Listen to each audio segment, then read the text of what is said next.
Entonces les decía, para empezar ese tema que es la incapacidad espiritual de la mente natural. Vamos a abrir nuestras Biblias en 1 Corintios capítulo 2, versos 12 al 14. 1 Corintios capítulo 2, versos 12 al 14.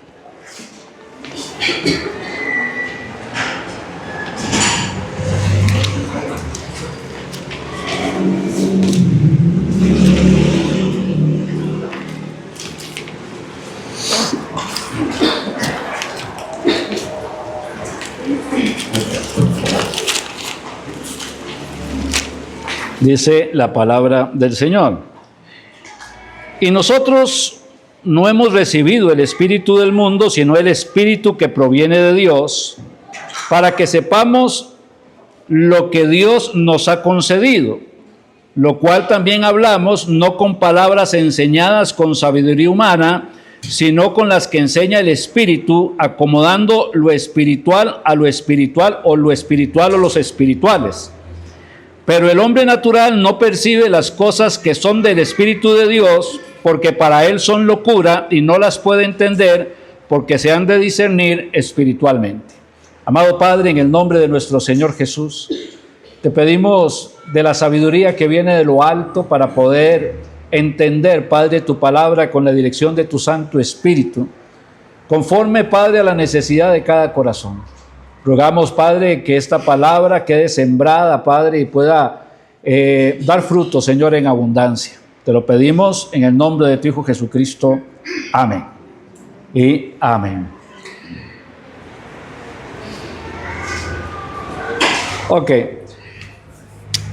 Para conocer al Señor Jesucristo como único y suficiente Salvador, para que la vida eterna pueda realmente manifestarse en nosotros, para que nosotros podamos ser llamados hijos de Dios, es importante, es elemental la fe.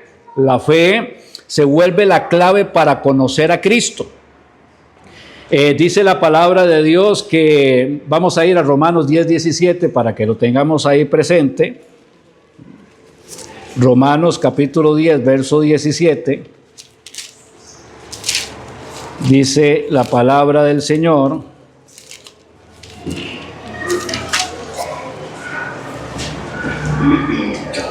así que la fe viene por el oír y el oír por la palabra de Dios.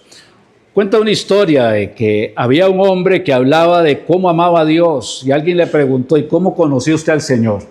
Y dice: estaba una noche despejada en el campo, no había absolutamente nada, el cielo se veía maravilloso y entendí que había un Dios, y a partir de ese momento le entregué mi vida.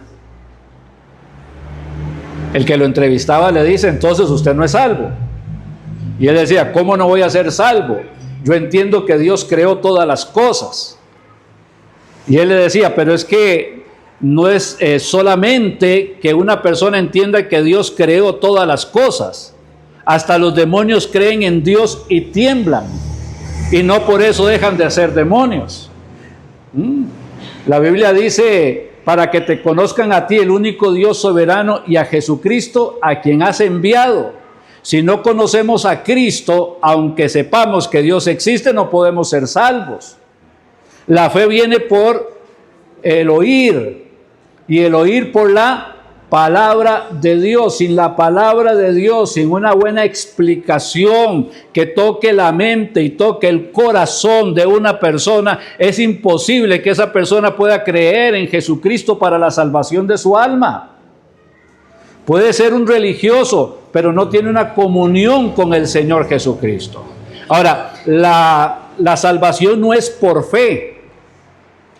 Hay que entender este concepto. La salvación no es por fe. Hay días en que me levanto con mucha fe, que me levanto inspirado, que me levanto con deseos de leer la Biblia, que me levanto con deseos de orar, que me levanto con deseos de que el primero que pase por la acera quiero hablarle de Jesucristo. Pero hay otros días que no me levanto igual, me levanto decaído, me levanto triste, me levanto quebrantado. Tal vez hemos pasado una mala semana, tal vez hemos tenido la muerte de alguien, de un ser querido, y esto nos lleva a estar tristes, casi depresivos. Hay momentos en que no siento que la fe sea mi mayor fortaleza. No quiere decir que no tenga fe. Pero si yo pierdo la fe y si la salvación es por fe, en el momento que pierdo la fe, perdería la salvación. Pero la Biblia lo que me dice es que la fe viene por el oír por la palabra de Dios. Pero la fe dice, porque por gracia sois salvos por medio de la fe. Pero la salvación, ¿por qué es? Por gracia. Por gracia. La fe es el vehículo, es el instrumento que me lleva a la gracia, a poder disfrutar de la gracia, que es el regalo de Dios, el amor de Dios que desciende en la persona de Jesucristo, que muere en la cruz del Calvario, que derrama su sangre en la cruz del Calvario y que resucita el tercer día, y así como Él resucitó, todos los que creamos en Él vamos a resucitar con Él. Entonces la salvación no es por fe, es por gracia, pero la fe es el vehículo que me permite llegar a la gracia de Dios, ¿verdad? Ahora dice la Biblia, porque sin fe es imposible agradar a Dios. Por la fe es que creo en el Señor. Dice la palabra del Señor en Juan 1:12, en texto muy conocido, ¿verdad? Mas a todos los que le recibieron, a los que creen en su nombre. Pero hay entonces un grupo de personas que le recibe. Consecuentemente hay un grupo de personas que no le recibe. Hay un grupo de personas que quieren creer y hay un grupo de personas que se niegan a creer. Pero a los que le reciben, a los que creen en su nombre, a esos y solamente a esos les da potestad de ser hechos hijos de Dios. Así que es necesario creer. Es necesario tener fe. Es necesario tener esa fe para poder creer. Ahora, la fe es algo que Dios nos proporciona, ¿verdad? Dios nos suple de esa fe para poder creer. Yo me puedo negar a creer. Yo puedo endurecer mi corazón para poder creer. Eso no significa que Dios no haya tenido misericordia de mí. Él anda buscando lo que se ha perdido y me encuentra a mí, pero tal vez yo en mi endurecimiento de corazón, en mi deseo de amar el mundo y las cosas que están en el mundo, en mi deseo de quedar bien con la humanidad, con la sociedad, en mi deseo de endiosarme a mí mismo, le doy la espalda al Señor. No es que Dios no me ame y no es que Dios quiera que yo me condene. Dios está haciendo todo para que yo me salve, pero es mi corazón, la necedad de mi corazón, el endurecimiento de mi corazón, lo que no se vuelve hacia Dios para abrazar el amor que Dios me quiere dar. Ahora, cuando una persona se condena, ¿por qué se condena? Porque Dios quiere que se condene. La Biblia dice que Él no quiere que ninguno se pierda, sino que todos procedan al arrepentimiento. Pero ¿por qué no todos proceden al arrepentimiento? Porque la Biblia me habla de un camino ancho y muchos son los que van por ese camino y un camino angosto y pocos son los que transitan ese camino. ¿Por qué? Por orgullo, por soberbia, por necedad, por querer ser su propio Dios, y esto no le permite entonces recibir esa gracia y esa misericordia salvadora que Cristo le quiere dar. Dice la palabra de Dios, de cierto os digo, el que oye mi palabra, la fe viene por el oír y el oír por la palabra. De cierto os digo, el que oye mi palabra y crea al que me envió, tiene vida eterna, presente, no tendrá. Como si es algo que vaya a ocurrir después de que yo me muera, sino que en el momento que cree, tiene vida eterna, no vendrá condenación, mas ha pasado de muerte a vida. Ahora, esto es el plan maravilloso de Dios.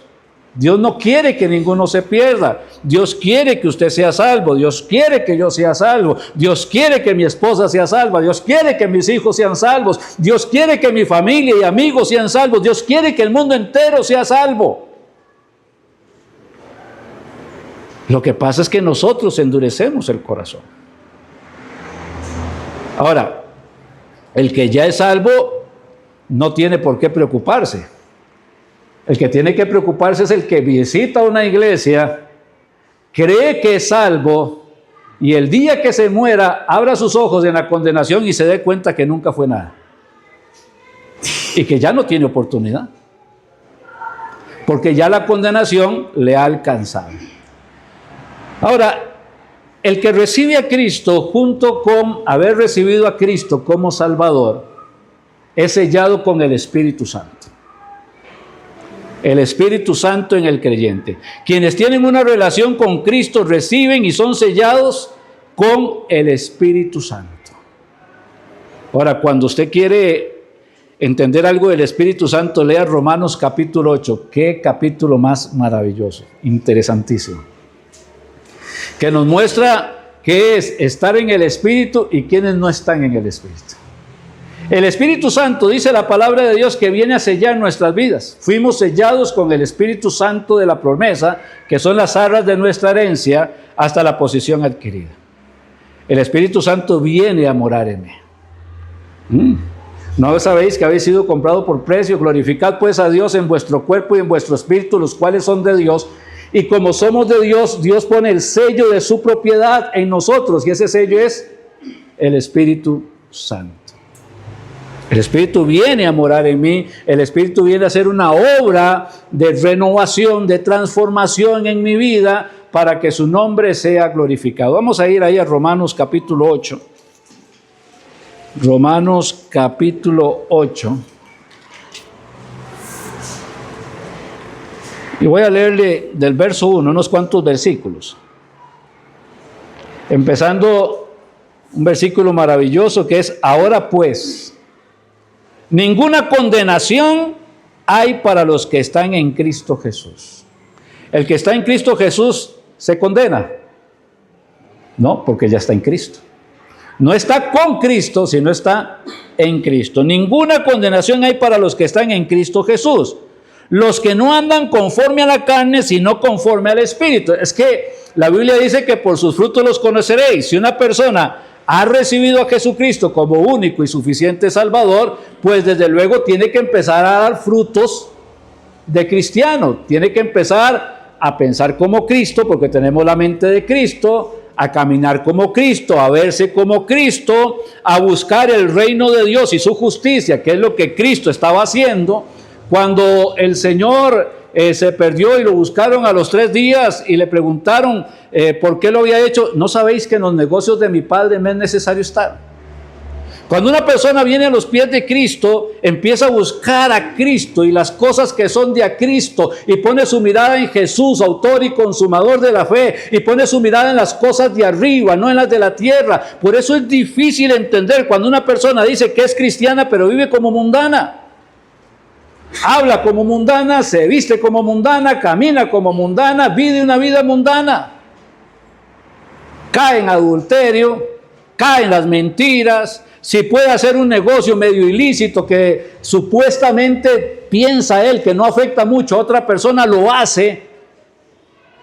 Y por otro lado dice, pero gloria a Dios. Dice, pero, por favor. Lo peor del caso es que la iglesia acepte que este tipo de personas son creyentes. Hay que seguirles predicando el evangelio para ver si les amanece. Porque alguien que tiene el Espíritu Santo va a manifestar a Cristo en su vida, en sus acciones, en su palabra. Va a aprender a ser manso y humilde de corazón. Va a aprender a confiar, a descansar en el Señor. Cada vez que tenga una prueba, una dificultad, una aflicción, en lugar de murmurar, va a buscar al Señor, se va a postrar delante de Él y va a esperar en Él. Va a aprender a confiar en lo que dice la palabra de Dios, va a tomar las promesas del Señor y las va a abrazar para sí mismo. Por eso dice la palabra de Dios, no todo el que me dice Señor, Señor, entrará en el reino de los cielos. Muchos son llamados y al final son pocos los elegidos. Recuerden, Dios no quiere que ninguno se condene. Hay una responsabilidad personal de cada ser humano para recibir o rechazar a Cristo. Decía el apóstol Pablo, ¿verdad? Porque no fui rebelde a su llamado. ¿Cuántas veces el Señor ha llamado y sigue llamando? Y tal vez usted está aquí y viene al culto como si viniera a una misa y sale de aquí para ir a servir al mundo y no servir a Cristo. El hecho de venir a una iglesia, aunque sea evangélica, no le va a hacer salvo. Sigue diciendo ahí el libro de Romanos capítulo 8, porque la ley del Espíritu de vida en Cristo Jesús me ha librado de la ley del pecado y de la muerte. Porque lo que era imposible para la ley, por cuanto era débil por la carne, Dios enviando a su Hijo en semejanza de carne de pecado, y a causa del pecado condenó al pecado en la carne, para que la ley se cumpliese en nosotros, que no andamos conforme a la carne, sino conforme al Espíritu. Más o menos para que lo entendamos.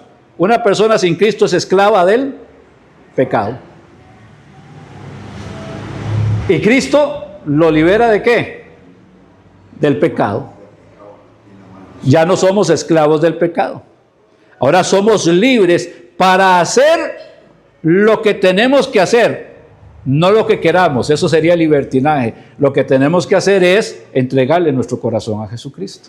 Él nos liberó. Él nos libertó de la esclavitud del pecado, de la esclavitud del mundo, de la esclavitud del diablo, para poder hacer lo que antes, que no éramos libres, éramos incapaces de hacer.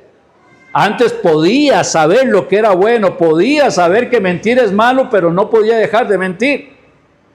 Podía saber que esto o aquello era pecado, pero no podía dejar de hacerlo porque era esclavo del pecado. Pero cuando vine a Cristo y Cristo me liberta del pecado, de la ley del pecado y de la muerte, el Espíritu Santo viene a mi vida, transforma mi vida, renueva mi mente y me permite entonces empezar a caminar como un hijo de Dios.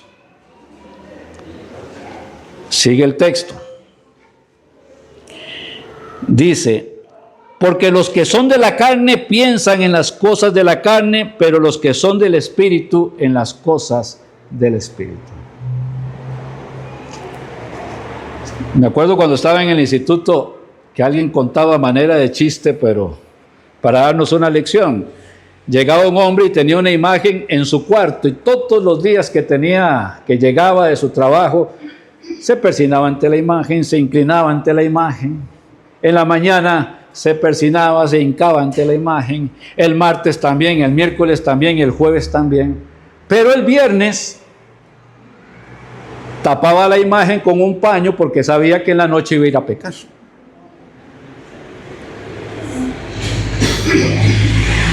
Ahora, este hombre no es ni frío ni es caliente, es tibio. ¿Y qué dice el libro de Apocalipsis sobre los tibios? Y entonces me cuestiono, ¿soy tibio? ¿Cómo soy yo como cristiano? ¿Realmente mis pensamientos glorifican a Dios? ¿Realmente mis acciones alaban al Señor? ¿Realmente Dios es lo primero en mi vida?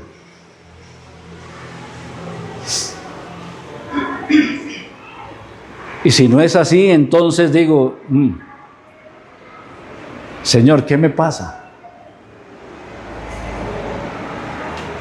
Y la Biblia dice que si confesamos nuestros pecados, Él es fiel y justo para perdonar nuestros pecados y limpiarnos de toda maldad.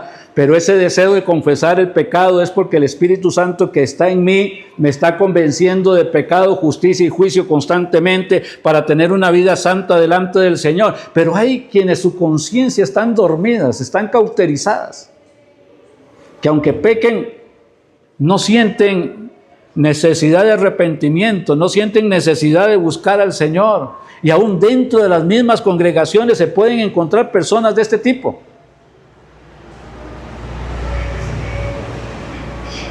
¿Quién soy yo?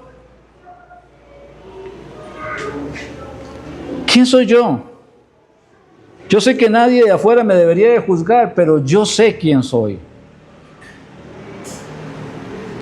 Y tengo que entender de verdad que si tengo alguna duda de mi vida cristiana, o me he querido hacer llamar cristiano, pero mi vida no corresponde a eso, entonces debería pedir consejería, a ver qué es lo que está pasando. ¿Quién quita nunca haya recibido a Cristo como Salvador y solamente se haya añadido una religión más?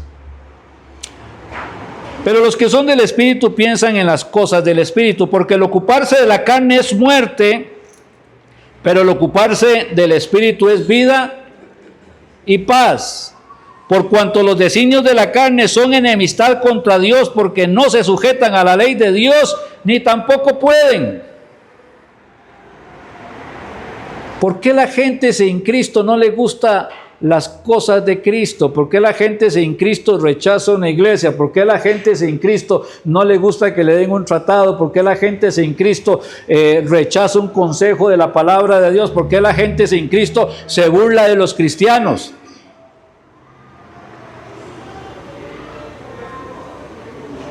Y la razón es esa, es la misma respuesta, porque no tienen a Cristo. Por cuanto los designios de la carne son enemistad contra Dios, porque no se sujetan a la ley de Dios, ni tampoco pueden.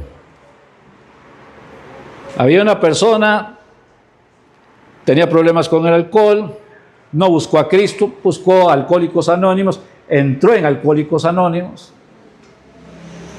tiene un progreso, deja de tomar por un tiempo, pasan 5 años y no ha tomado absolutamente nada, pero se le muere la esposa. ¿Qué fue lo primero que hizo? Volvió a tomar. ¿Por qué? Porque la carne no se sujeta a la ley de Dios y tampoco puede.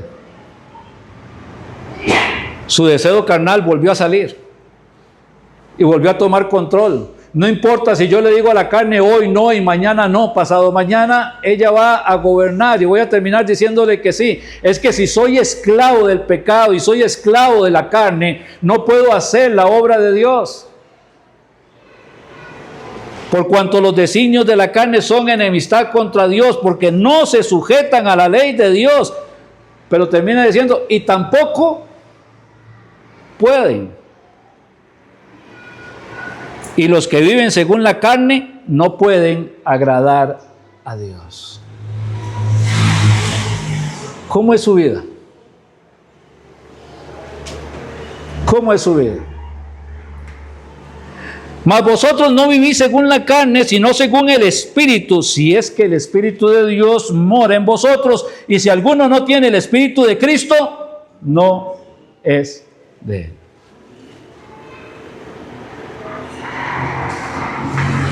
Ok, entonces necesitamos el Espíritu Santo.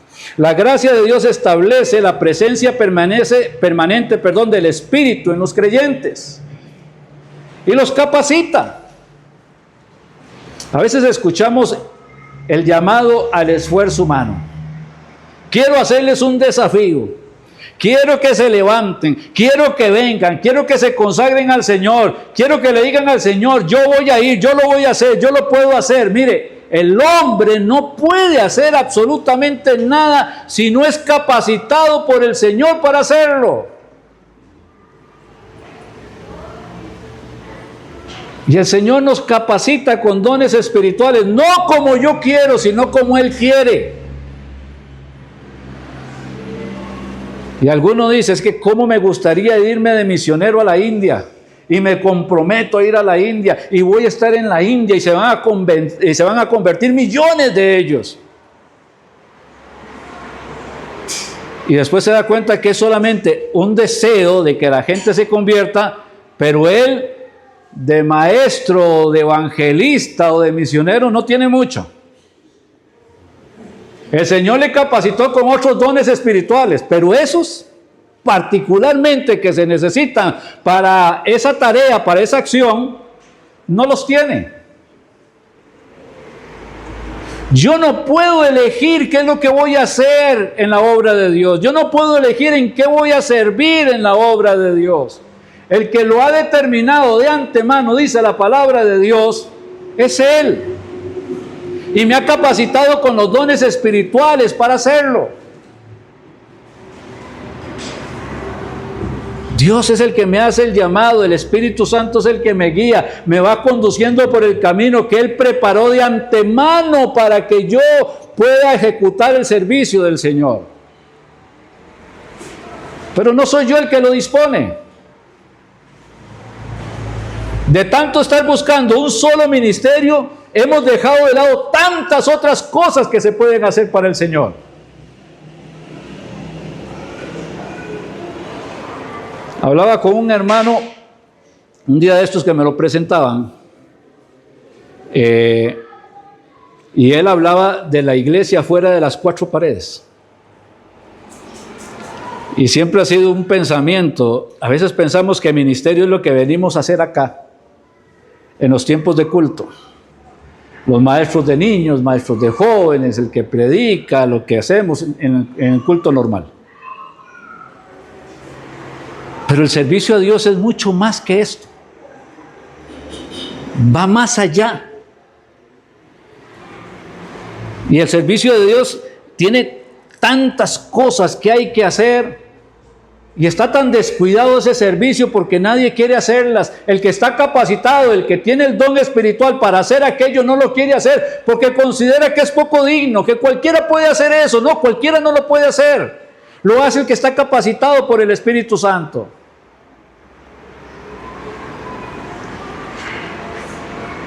Y tengo que preguntarme, bueno, si soy creyente,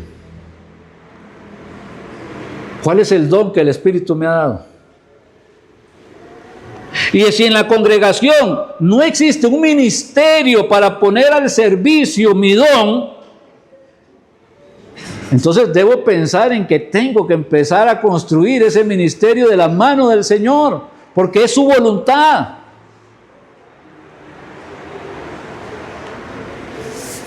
Me encanta leer biografías bíblicas, y una de las que siempre me llamó la atención, no sé cuántas veces la he leído, es la de Jorge Müller. Y Jorge Müller era un alemán que se fue de misionero a Inglaterra. Eso era ilógico, porque era Inglaterra más bien la que mandaba misioneros. Y él iba con el deseo en su corazón de irle a predicar el evangelio a los judíos que vivían en Inglaterra. De hecho, lo que iba era estudiar en Inglaterra para ir a otro lugar, pero después dice, por lo menos me quedo aquí con la colonia judía. Se enferma, no entiende por qué se enferma, no puede estudiar, no puede darle tanto tiempo al hebreo, se siente un poco complicado, tiene que ir a visitar un lugar más tranquilo para ver si recupera la salud. Ahí lo invitan a ser pastor de una capilla muy pequeñita. Y él lo acepta, pero siempre estaba pensando en más. Esto es todo, Señor. Esto es lo que hay que hacer, Señor. Un día, cuando había un problema de salud terrible en Inglaterra, tanto que los niños, habían huérfanos por todo lugar, padres morían, bueno, era algo terrible, no lo podían manejar. Uno de esos niños se acerca y le pide una moneda. Y él saca una moneda y le da al niño y dice, pero, ¿y esto qué le resuelve a esta criatura? ¿Qué le resuelve a esta criatura? Nada. Pero la inquietud quedó ahí. De un momento a otro sintió que debería hacer algo más y le dijo a la esposa, necesitamos hacer algo por estos niños. Y la esposa, buena ayuda idónea, lo quiso apoyar y empezaron a darle desayuno a los niños. De un momento habían 30 niños desayunando en su casa. No tenía exactamente era el dinero para poder alimentar a esos 30 niños cada mañana, y sin embargo el Señor le proveía. Luego ya no eran solo niños, también venían adultos. No podía decirles que no, pero él decía, ¿es suficiente hacer esto? Eran niños que estaban ahí en la calle, que no tenían educación, que no tenían familia, que no tenían nadie.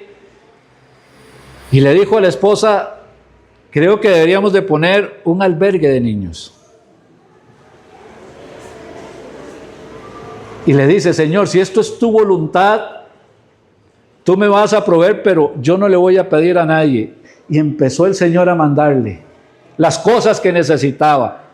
Pone un albergue, 30 niñas, pero esto no es suficiente, la necesidad es mucha. Alquila una segunda casa, tercera, cuarta y quinta casa en una misma calle. Ya tiene un montón de niños que tienen que desayunar, almorzar, cenar, vestirse, estudiar, y todo el Señor está haciendo ese milagro. No porque Él tuviera el dinero, más bien lo maravilloso es que Él no tenía nada, pero tenía la disposición ¿de qué? De obedecer. Pero ¿sabe qué le dijo la iglesia cuando había que empezar ese ministerio? No se puede. O sea, yo no sé cómo hacen las cosas en Alemania, pero aquí en Inglaterra no funciona así. La oposición, ¿dónde la tuvo? En la iglesia. La iglesia, cuando empieza a tener una visión muy corta, la iglesia cuando está tranquila solamente sentándose en una banca, la iglesia cuando le gusta ver cómo otros sirven pero ellos no están dispuestos a levantarse a servir, es cuando la iglesia empieza a tener nombre de que vives pero estás muerta.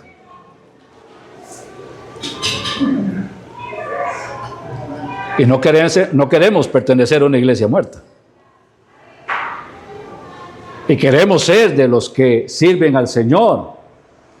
Y queremos ser de aquellos que no necesitan dinero para empezar un ministerio, pero saben que quien les está llamando al ministerio es el Señor, y el Señor es el que suple todo lo que haga falta conforme a sus riquezas en gloria. Por eso es que en una iglesia que sirve poco es tan fácil que personas sin Cristo se camuflen como cristianos. Porque no hay mayor exigencia. No hay mayor exigencia. Y se le echa la culpa a la iglesia. Es que no hay en qué servir en la iglesia. Es que si Dios le está llamando a algo, usted debería de hacerlo. Y si en la iglesia no hay, debería empezar a trabajar en eso.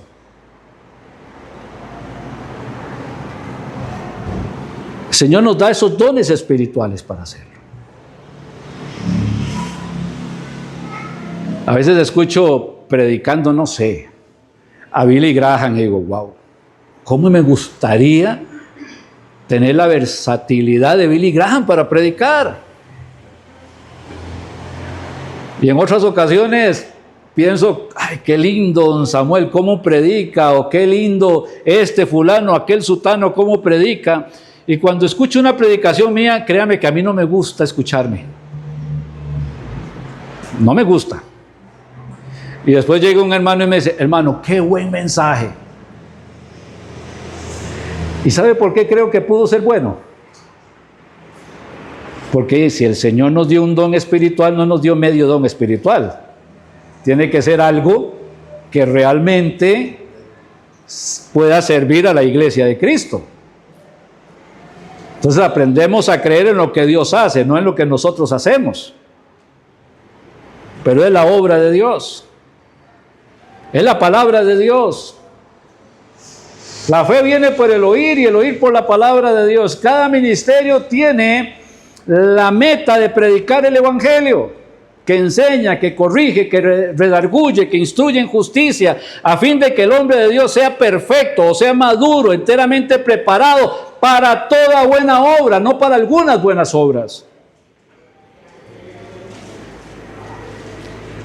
Y entonces nos preguntamos si los cristianos como consecuencia tienen que dar buenos frutos, ¿por qué no hay tantos buenos frutos entre los cristianos? Si los cristianos como consecuencia tienen que servir a Dios, ¿por qué hay tan pocos siervos de Dios entre los cristianos? ¿Por qué Dios es segundo? La Biblia dice, y amarás al Señor tu Dios con todo tu corazón, con toda tu alma, con toda tu mente y con todas tus fuerzas. Pero hoy decidí no venir a la iglesia, o no me acerco a un culto de oración, o no me levanto para ir a una reunión de salir a repartir tratados. O cuando hablamos de ofrendar para la obra misionera, para eso no quiero participar. Y uno dice, entonces, ¿cómo amamos a Dios? Amamos a Dios de palabra. Es que si amamos a Dios de palabra, realmente eso es amor. El hombre se casa y le dice a la esposa, te amo. Y le cortaron la luz. Te amo. Y le cortaron el agua. Te amo. Pero no hay plata para ir a comprar el diario. Creo que ya a la tercera la esposa empieza a dudar si la ama. Empieza a preguntarse si es cierto, si ese amor es sincero, si ese amor es real. Porque el amor se manifiesta a través de acciones.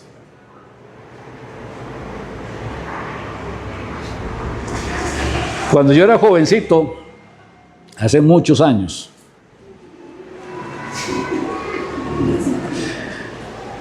uno veía en las películas que los hombres les llevaban flores a las mujeres, pero en las películas. En mi barrio, si usted llevaba flores a una mujer, le hacían bullying. Y yo estaba cortejando a mi esposa y le llevaba un ramo de flores, de rosas, y yo las iba escondiendo en el bus, las llevaba así para abajo, las llevaba por la espalda, que nadie me viera, ningún conocido. Pero las flores tenían que llegar. Quería agradarla a ella, a pesar de que eso me costaba a mí. Pero ¿sabe qué me motivaba? Que ya la empezaba a amar. Con el tiempo me di cuenta que me dijo, a mí no me traiga flores, lléveme a comer. Más fácil. Pero el amor se manifiesta. ¿Cómo manifiesto yo mi amor por Dios? Hermano, voy a orar. Todos los cristianos tenemos que orar. Es que el ministerio mío es la oración. Sí, pero es que todos los cristianos tenemos el ministerio de orar. Todos estamos llamados a orar. Pero a todo el mundo le gusta el ministerio de la oración. ¿Por qué?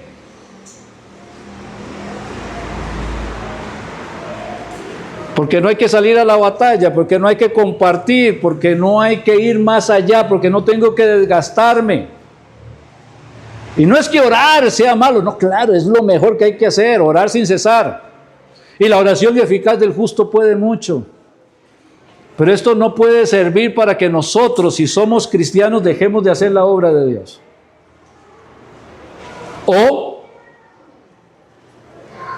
como dice el profeta Isaías, es que no nos ha amanecido. O sea, es que todavía no hemos llegado al conocimiento de la verdad. La mente natural, una persona sin Cristo, está incapacitada para poder entender el Evangelio. Sin Cristo, la mente natural no puede discernir las cosas que son del Espíritu. No las entiende. Una vez Pablo, ahí en el libro de Hechos, nos cuenta la historia que estaba dando su testimonio. ¿Y sabe qué le dijeron a Pablo? Pablo, las muchas letras te vuelven loco. Pero habían dos que estaban escuchando el mismo testimonio de Pablo sobre el llamado que Jesucristo le hizo. Uno le dice, Pablo, las muchas letras te vuelven loco. Y el otro le dice, Pablo, por poco me persuades a ser cristiano. ¿Cuál era la diferencia entre uno y otro?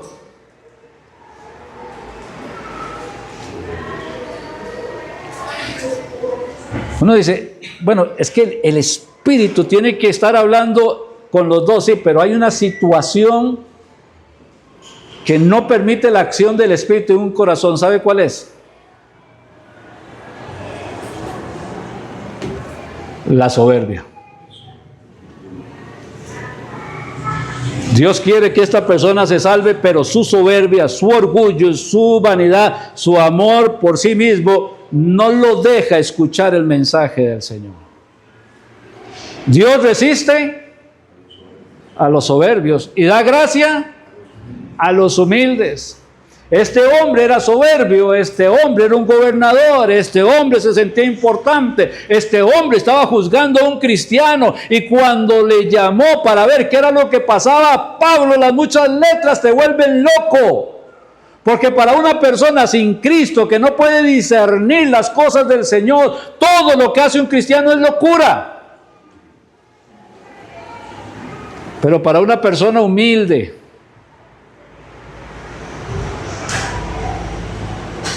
que permite que el Espíritu Santo le hable, le convenza de pecado, justicia y juicio, que lo guíe a la salvación, nada de esto es locura, es maravilloso, es glorioso,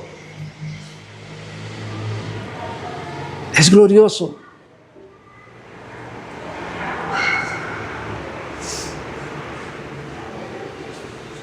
Pero al final, vuelvo a hacerme la pregunta.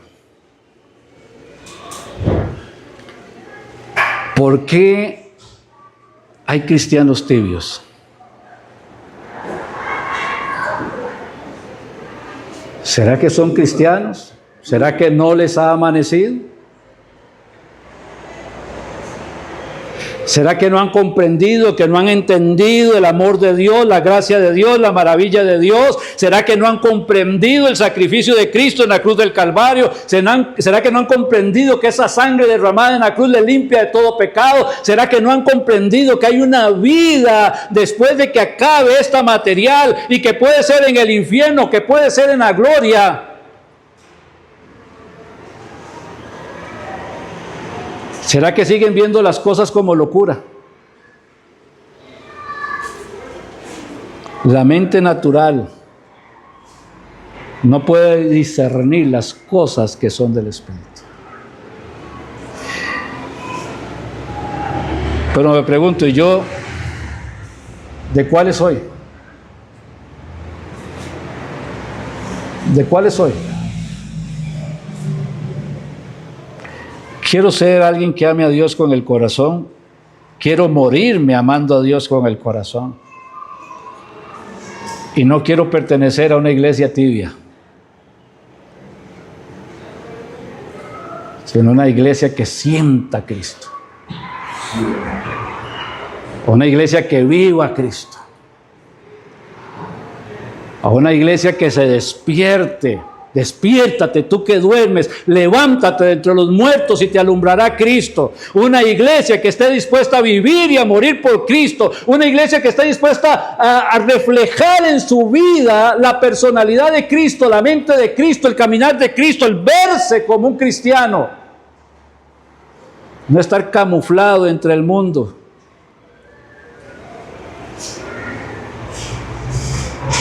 Una iglesia caliente, con miembros responsables, que estén dispuestos a preguntarle al Señor, como dijo el apóstol Pablo: Señor, ¿qué quieres que haga? Una iglesia donde cada miembro pueda hacer luz en su hogar, y que a través de ese testimonio su familia venga a los pies de Cristo, porque venga un cambio, porque venga una diferencia, no porque venga un religioso más. A veces en lugar de ser bendición hemos sido tropiezo. Y es hora de pensarlo. ¿Por qué año tras año vengo a la iglesia y sigo viniendo solo a la iglesia? ¿Por qué todavía mi familia no me acompaña? ¿Por qué todavía mi amigo no me acompaña? ¿Por qué todavía no hay una persona que me acompañe? ¿Por qué no tengo un discípulo? ¿Por qué no tengo una persona a quien hablarle de Cristo? ¿Qué pasa con mi vida, Dios mío santo? Si te he estado fallando, perdona mis pecados, perdona mi necedad, perdóname haber estado perdiendo el tiempo, perdóname haber quitado la mirada de Cristo, perdóname, Señor, por lo que he dejado de hacer, y permíteme, Señor, levantarme de aquí esta mañana para tomar responsabilidad, para acercarme a ti, Señor. ¿Qué quieres que haga? Y si hay alguien que no tiene a Cristo porque dice, es que no lo he entendido, le puedo decir que hoy es el día de salvación, el día de su salvación. Es el día que usted le entregue su corazón a Cristo, no solamente para ser salvo, sino para que Él sea el Señor de su vida y usted su siervo. Vamos a orar. Padre amado, en el nombre de Cristo te damos gracias por este tiempo que nos has dado. Te rogamos, Padre, por los corazones que están acá presentes, por los que nos miran, Señor, desde sus hogares. Cada quien, Padre, conforme a lo que les has dicho, guíale, Señor. Unos para consagración, otros, Padre, para despertarse espiritualmente, porque tal vez, Señor, las dificultades, Señor, les han ido apartando y no se han dado cuenta. Pero quizás haya alguno, Padre, que creyendo que es salvo aún no lo sea. O tal vez hay alguno que está escuchando el mensaje una vez más y que ahora ha entendido la necesidad de entregar su corazón. En el nombre de Cristo, Padre, yo te ruego, Señor, que tú hagas un milagro, Señor, en cada uno de nosotros. Tal vez usted no conoce a Jesucristo hoy. Haga de su corazón un altar y dígale, Señor, perdona mis pecados. He escuchado muchas veces el mensaje, pero todavía no había entregado mi corazón. Perdona mis pecados, perdóname, Señor. Lávame más y más de mi maldad con tu sangre. Y en este momento invito a Jesucristo que entre en mi corazón y que sea el Salvador y el Señor de mi vida. Te lo pido en Cristo Jesús. Amén y amén.